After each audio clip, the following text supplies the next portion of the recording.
আমি তোর কী ক্ষতি করেছি বল তুষার? তুই কোনো কোনো মানে কোনো আমি যদি অচেনা কোনো নম্বর থেকে ফোন করি, তুই হ্যাঁ, হ্যাঁ, ব্যস্ত আছি, ব্যস্ত আছি, খুব কাজে আছি, খুব ব্যস্ত আছিস।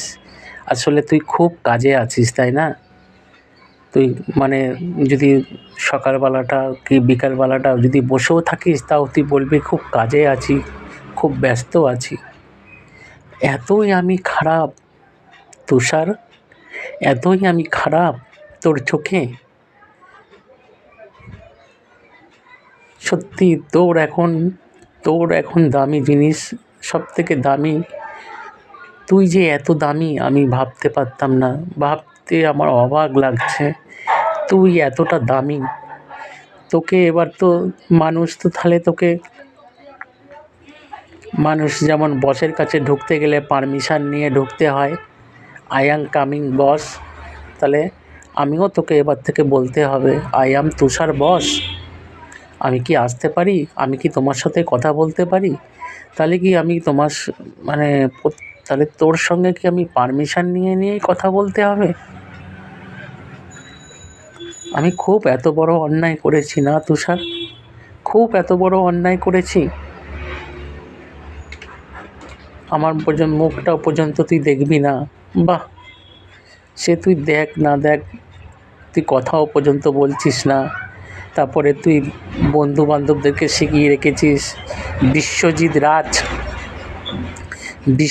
রাজ, ফেসবুকে তাই নাম আছে রাজ, বিশ্বজিৎ বিশ্বাস বা রাজ বিশ্বজিৎ।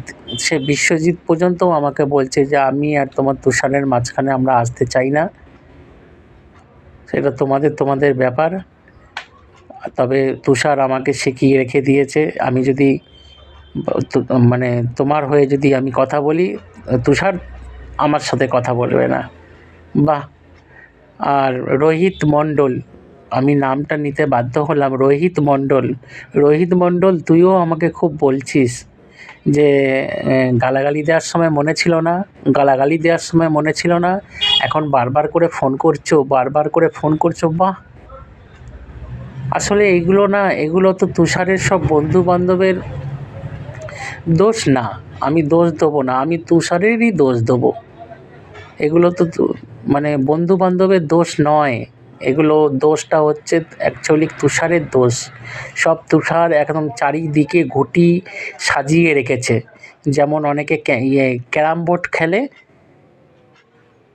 20 নম্বর, আমি হচ্ছি মানে